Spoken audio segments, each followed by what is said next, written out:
আমি নিজের কিছু বদভ্যাস ছাড়তে চাই যা অনেক লম্বা সময় গড়ে উঠেছে, যেমন অতিরিক্ত ফিকশনাল বই পড়া, মুভি দেখা ইত্যাদি।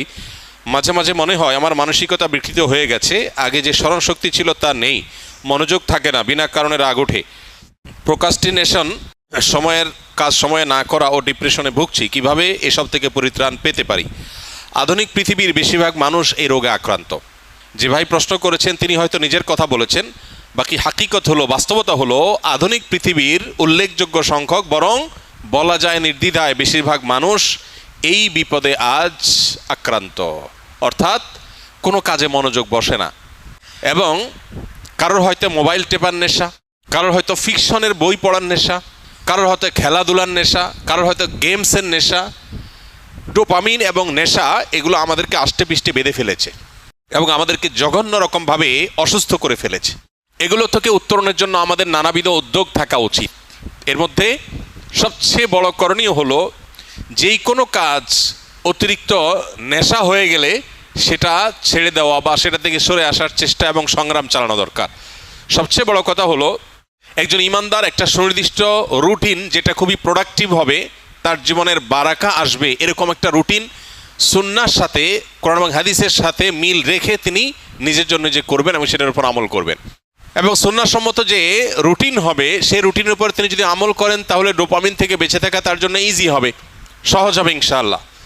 এর বাইরে বিশেষ করে যে বিষয়গুলো তাকে অনেক বেশি আসক্তির দিকে নিয়ে যাচ্ছে, নিজে থেকে সেটা ট্রিটমেন্টের উদ্যোগ নিতে হবে। প্রয়োজনে কোনো মেন্টর, কোনো উপদেষ্টা, শরঈ উপদেষ্টা নিয়োগ দিতে হবে।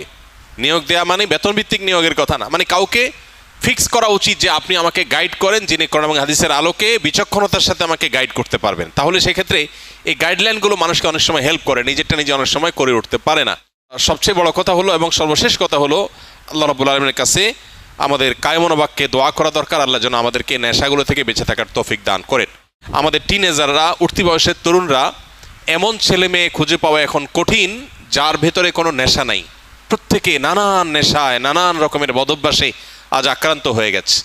আধুনিক পৃথিবীর যে সমস্ত মায়া জাল আছে এগুলো থেকে কে কতটা দূরে থাকতে পারছেন, স্মার্টফোন থেকে, সোশ্যাল মিডিয়া থেকে কে কতটা দূরে থাকতে পারছেন, এটার উপরে অনেকখানি নির্ভর করে আজকালকার যে সমস্ত ডোপামিন, যে সমস্ত আসক্তির বিষয়গুলো ছড়িয়ে ছিটিয়ে আছে, এগুলো থেকে বেঁচে থাকাটা। এই জন্য মোবাইল ব্যবহার করলেও সেটা লিমিটেড টাইমে ব্যবহার করা উচিত। সোশ্যাল মিডিয়ার ব্যবহার করতে হলেও নির্দিষ্ট সময়, আজকাল অনেক অ্যাপ আছে যে নির্দিষ্ট সময়ের পর এটা লক হয়ে যাবে, সেগুলো ডাউনলোড করে আপনি লক করে ফেলেন। নিজের ব্যাপারে নিজের বিভিন্ন রকম বাইন্ডিংস আনেন। এটা ছাড়া আমরা কেউ আসলে রক্ষা পাবো না। আখেরাত তো শেষই, দুনিয়াও বরবাদ হয়ে যাচ্ছে। ঘরে ঘরে ডিপ্রেশন। বিশ্ব স্বাস্থ্য সংস্থার জরিপ বলছে 2030-এর পর গোটা পৃথিবীতে সবচেয়ে বেশি পরিমাণে যে রোগ ছড়িয়ে পড়বে, বেশি পরিমাণে যে রোগের রোগী গোটা পৃথিবীতে পাওয়া যাবে, সে রোগটার নাম হলো ডিপ্রেশন। আমরা একদিকে দেখতে পাচ্ছি সুখের উপকরণ, নানাবিধ উপকরণ সুখের, এগুলো দিন দিন বাড়ছে। আবার অপর দিকে দেখতে পাচ্ছি পৃথিবীতে দুঃখী মানুষের সংখ্যা, ডিপ্রেসড মানুষের সংখ্যা, পেরেশান মানুষের সংখ্যা, পরিমাণ দিন দিন বাড়ছে। একদিকে আমরা দেখতে পাচ্ছি একটা চিত্র, সিনারিও, যে সুখের বিভিন্ন আইটেমগুলো বাড়ছে, কতভাবে মানুষকে সুখ দেওয়া যায়, দুনিয়াটাকে জান্নাত বানানোর বা একটা দামি জান্নাত বানানোর একটা চেষ্টা, কসরত আমরা একদিকে দেখতে পাই, যে কোনো ত্রুটি, কোনো কষ্ট যেন না হয় মানুষের, সব স্মুথ। এটা একটা সিনারিও। আর আরেকটা সিনারিও হলো প্রত্যেকটা ঘরে ঘরে, বড়রা তো আর বড়রা, মানব ইতিহাসে কখনো বাচ্চারা যেখানে ডিপ্রেসড এরকম ছিল না, এখন ঘরে ঘরে যত আধুনিক, যত উন্নত, যত অগ্রসর, তত বেশি বাচ্চাদের মধ্যেও ডিপ্রেশন বেশি পাওয়া যাচ্ছে, আত্মহত্যার প্রবণতা বাড়ছে। এটা আমাদেরকে বার্তা দেয় জাগতিক এই সমস্ত উন্নতি অগ্রগতির কোনো টুলস মানুষকে সুখী করতে পারে না। আল্লাহ বিজিক্রিল্লাহি তাতমাইন্নুল কুলুব, ঈমান এবং নেকামল ছাড়া, আল্লাহর কাছে আত্মসমর্পণ করা ছাড়া পৃথিবী সুখী হতে পারে না। মানুষ বহু কিছুকে ট্রায়াল করবে, কিন্তু তাকে ব্যাক করতে হবে দিন শেষে ইসলামের দিকে। আল্লাহ তাআলা আমাদেরকে বুঝার তৌফিক দান করুন। নামাজে দাঁড়ালে মাথায় অনেক উল্টাপাল্টা বাজে চিন্তা আসে, যা অন্য সময় মনে পড়ে না। নামাজে মনে স্থির করতে পারি না। অনেক সময় মনে হয় আমার ভেতরেই কোনো এক অস্তিত্ব আমাকে নামাজে মনোযোগী হতে দেয় না। আমি চাই সে অস্তিত্ব যেন না থাকে। কিভাবে সম্ভব? ভাই, নামাজের মধ্যে যখন দান এবং এরকম যখন পরিস্থিতি তৈরি হয়, তখন তো বুঝাই যায় যে শয়তান এখানে কাজ করছে।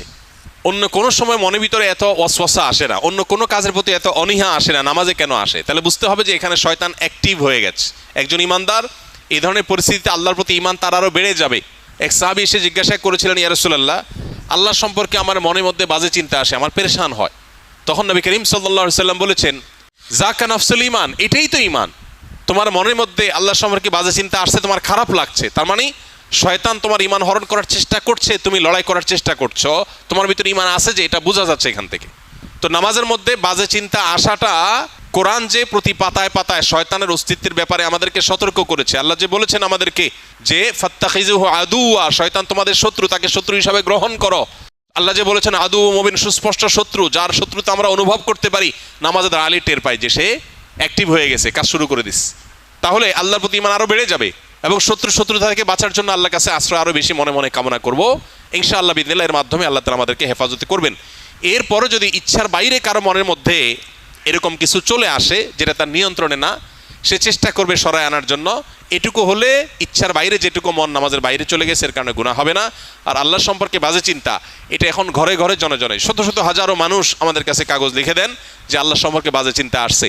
যে পরিমাণ শিরক হয়, যে পরিমাণ শয়তান অ্যাক্টিভ হওয়ার মতো কার্যক্রম আমাদের সমাজের চতুর্পাশে হতে থাকে, এর দ্বারা আমরা প্রভাবিত হই, যার ফলশ্রুতিতে আমাদের ঈমান হরণ করবার প্রতিনিয়ত চেষ্টা করে শয়তান এবং তার দোসররা। এই জন্য আল্লাহ তাআলার কাছে পানা চাইতে হবে। বিশেষ করে এই ধরনের চিন্তা যখন আসে, নবী সাল্লাল্লাহু আলাইহি ওয়াসাল্লাম শিখিয়েছেন বাম দিকে 3 বার প্রতীকী থুতু, মানে শুয়ের আগার মতো ফোঁটা মতো এরকম থুতু 3 বার বাম দিকে ফেলা, এবং সেই সাথে আউযু বিল্লাহি মিনাশ শাইতানির রাজিম, শয়তান থেকে আল্লাহর পানা চাওয়া, এবং আমানতু বিল্লাহি ওয়া রাসূলিহি, এভাবে পাঠ করা। এগুলোর মাধ্যমে ইনশাআল্লাহ শয়তানের ওয়াসওয়াসা থেকে মুক্তি লাভ করা যাবে। এটা নামাজের বাইরের কথা বলেছে। নামাজের মধ্যে আল্লাহর কাছে মনে মনে পানা চাইবেন এবং শয়তানের সাথে সংগ্রাম করে নামাজের দিকে মনোযোগ দেওয়ার চেষ্টা করবে, এটাই যথেষ্ট ইনশাআল্লাহ। আবু বকর সিদ্দিক লিখেছেন, ইউটিউব, মেটা ও সোশ্যাল মিডিয়া থেকে বিজ্ঞাপনের মাধ্যমে টাকা ইনকাম করা কি হালাল হবে? এ বিষয়ে আমরা বহুবার উত্তর দিয়েছি। যারা এখানে প্রশ্ন করেন, স্কিলের ভাইরা বিশেষ করে, মেহরবানি করে আগে দেখবেন এ বিষয়ে আগে কোনো উত্তর আছে কিনা, থাকলে সেটা দেখে নেবেন, অযথা এখানে সেটাকে যেন রিপিট করা না লাগে। সোশ্যাল মিডিয়াতে অ্যাডসেন্সের মাধ্যমে এভাবে উপার্জন করা জায়েজ নাই। বিশেষ করে আপনারা অনেকেই কন্টেন্ট ক্রিয়েশন কোর্সে আছেন, যারা হয়তো ভবিষ্যতে উপার্জনের একটা পথ হিসাবে এদিকে যেতে পারেন। এটাকে কোনো উলামা ইকরামই জায়েজ বলেন না। বিকজ প্রথমত আপনার চ্যানেলে বা পেজে আপনি যখন মনিটাইজেশন করবেন, তখন যে অ্যাডগুলো আসবে এগুলো আপনার সবগুলো আপনার নিয়ন্ত্রণে না। কিছু ক্যাটাগরি আপনি ফিক্স করতে পারবেন, বাকি সবগুলো আপনার নিয়ন্ত্রণে না। ফলে এখানে মিউজিক থাকতে পারে, হারাম কোনো প্রোডাক্টের অ্যাডভার্টাইজমেন্ট হতে পারে, এখানে হারাম কিছু থাকতে পারে যেটা শরীয়ত অ্যালাউ করে না, সেটা আপনার চ্যানেলে অ্যাড চালিয়ে আপনি টাকা উপার্জন করছেন, যেটা সুস্পষ্টভাবে গুনাহ। অর্থাৎ একটা হারাম জিনিসের প্রচার করে আপনি টাকা নিচ্ছেন, বা একটা হারাম অ্যাডভার্টাইজ দেখায় মানুষকে গুনাহগার বানায় আপনি টাকা নিচ্ছেন, তো এটা তো জায়েজ হবে না। এখন প্রশ্ন হলো, আজকাল এই সমস্ত সোশ্যাল মিডিয়াতে বাধ্যতামূলক আপনার অ্যাড চালানো হয়। আপনি অ্যাডসেন্স, আপনি মনিটাইজেশন অন করেন বা না করেন, তারা অ্যাড দেখাবে। এটা যদি হয় তাহলে সেক্ষেত্রে আমরা বলি, যদি এরকম হয় তাহলে সেক্ষেত্রে যে টাকাটা আসবে সে টাকাটা আবার বুস্ট ইত্যাদি করে যেভাবে আসলো সেভাবে খরচ হয়ে গেল, নিজে ভোগ করলেন না। অর্থাৎ যারা দিল তাদের কাছে চলে গেল, অ্যাডটা দেখানোটা আপনার নিয়ন্ত্রণে নাই, তারা ইচ্ছাকৃত বা জোরপূর্বক দেখাচ্ছে, তাদের ব্যাপার এটা। আমরা বিভিন্ন কবিরাজের কাছে তাবিজ কবজ নিয়ে থাকি, এগুলো ব্যবহার করা কি জায়েজ ইসলামের শরীয়তের দৃষ্টিকোণ থেকে জানাবেন প্লিজ। প্রথম কথা হলো যে নবী করিম সাল্লাল্লাহু আলাইহি সাল্লামের এক্ষেত্রে চিকিৎসার পদ্ধতি ছিল হলো ঝাড়ফুঁক, তিনি ঝাড়ফুঁক দিতেন। অতএব ঝাড়ফুঁক দেওয়ার এই আমলটা আমাদের করা দরকার এবং এই অভ্যাসটা বাড়ানো দরকার।